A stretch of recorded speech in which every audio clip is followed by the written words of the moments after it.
Hi guys, nandito ako sa sa Riverside sa deck. Nakaupo ako dito. Tingnan nyo guys, tayo ko dito. Ayan oh.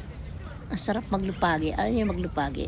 Umupo ka sa isang tabi na walang sapin. Yun ang ibig sabihin ng lupagi sa amin, salita sa amin sa Marinduque.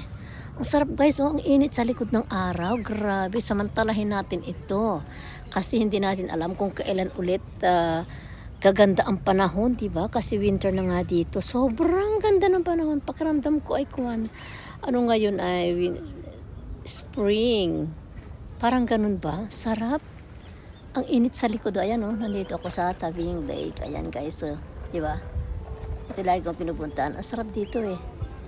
Meron ako dito mga isang oras na akong mahigit dito. So ngayon lang ako upo dito sa tabi kasi nga bababa na yung araw. Magiging sunset na ito.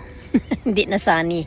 So andito tayo sa tabing lake. Ayan oh. Sarap, medyo may hangin tapos medyo malamig ng konti tapos mainit yung araw. Ay sarap. 'Di ba?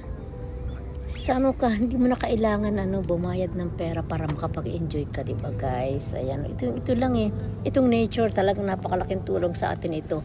Na kapag ikaw ay naboboring, napapagod, marami kang iniisip, pumunta ka sa nature, sa mga ganito lugar, tahimik na lugar, lalo na pag mga may puno, may tubig, may ilog, yan, diyan ka. Katulad ko, 'di ba, sa ginagawa ko, kaya nakaka-relax yan. Nakakalinis ng mindset at nakaka-reset yan. Ayan, oh. Ito yung aking view. Sobrang ngayon eh, sobrang ganda ng panahon. Parang pakiramdam ko nga nag-green pa eh. nung isang nung isang araw, 'di ba, yan? Napakapula niyan. Nung isang linggo ngayon, ang pakiramdam ko parang naging green sila eh, or nakalbo na nga lang ba yung mga dahon diyan.